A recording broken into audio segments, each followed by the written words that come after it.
Shalom saudara terkasih, sangat berbahagia dapat berjumpa dan bersekutu dengan Anda para pendengar. Kita dapat merenungkan isi hati Tuhan dalam Bread of Life audio saat ini. Efesus 4 ayat yang ke-17, jangan hidup lagi sama seperti orang-orang yang tidak mengenal Allah dengan pikirannya yang sia-sia. Saudaraku, berapa lama saudara telah menjadi orang Kristen? Mungkin di antara Anda ada yang menjawab sudah bertahun-tahun, bahkan sejak lahir sudah menjadi Kristen. Tapi itu tidaklah cukup sekedar menjadi Kristen atau membanggakan diri hanya karena kita menjadi Kristen kalau tidak disertai dengan perubahan hidup yang benar-benar nyata, saudara. Yang dikehendaki oleh Tuhan adalah orang Kristen yang telah meninggalkan kehidupan lamanya dan menjadi manusia baru. Yang dimaksud adalah manusia yang telah mengalami pembaharuan dalam hidupnya melalui sebuah proses yang namanya pertobatan, yaitu percaya kepada Tuhan Yesus Kristus. Siapa yang ada di dalam Kristus, ia adalah ciptaan baru. Yang lama sudah berlalu, sesungguhnya yang baru sudah datang. 2 Korintus 5 ayat yang ke-17. Sebagai manusia baru, sudah seharusnya kita tidak lagi mengenakan tabiat manusia lama kita, saudara, tetapi mengenakan tabiat Kristus dan hidup menurut pimpinan Roh Kudus. Tapi banyak orang Kristen masih bertabiat manusia lamanya.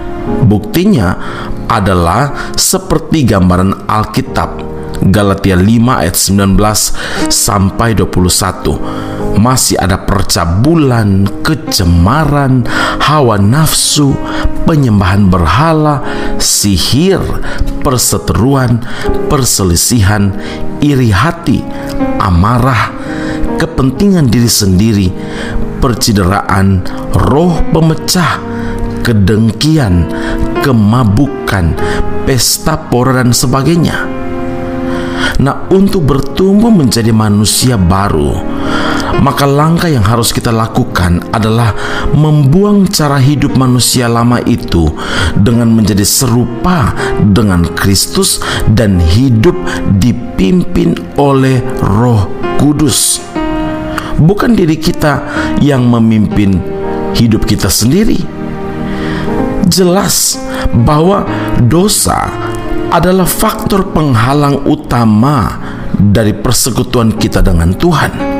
Karena itu, jangan pernah menyimpan dosa-dosa dan termasuk dosa-dosa masa lalu yang terus menghantui dan menghambat pertumbuhan rohani kita, saudara.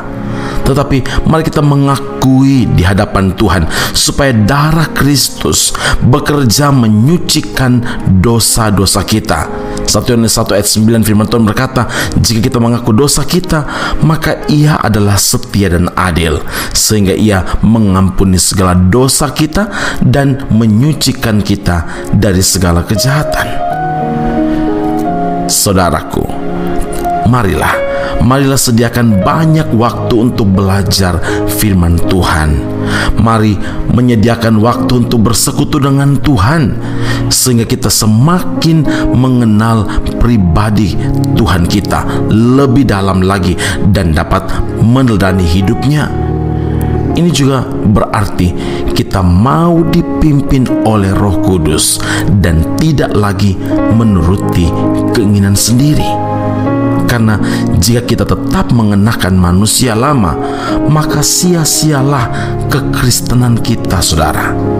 Karena itu, hiduplah di dalam Tuhan dan biarlah hidup dipimpin oleh Roh Kudus, sehingga kita hidup di dalam kebenaran Allah dan menghasilkan buah-buah Roh Allah. Amin.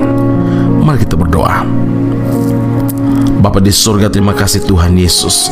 Yang Engkau inginkan dari setiap kami adalah menjadi ciptaan yang baru. Hidup kami harus benar-benar hidup sesuai dengan yang firman Allah nyatakan. Kami bersyukur Tuhan karena Engkau ajar kami untuk meninggalkan manusia lama kami dan mengenakan manusia baru, manusia yang telah dibaharui oleh darah Kristus. Terima kasih Tuhan Yesus, kami berterima kasih untuk firman Tuhan saat ini. Kami yakin, kami percaya berjalan bersama dengan Tuhan, memberi hidup dipimpin oleh Roh Kudus, maka Engkau akan membimbing kami ke air yang tenang dan rumput yang hijau, dan menikmati setiap kasih dan anugerah serta berkat Tuhan yang menjadi bagian kami. Terima kasih Bapa di surga, terima kasih Tuhan Yesus Kristus, terima kasih Roh Allah yang kudus. Kami berdoa mengucap syukur, meteraikanlah firman-Mu dalam kehidupan kami, di dalam Kristus Yesus Tuhan dan Juru Selamat kami. Kami telah berdoa dan mengucap syukur kepada Bapa di surga. Haleluya. Amin.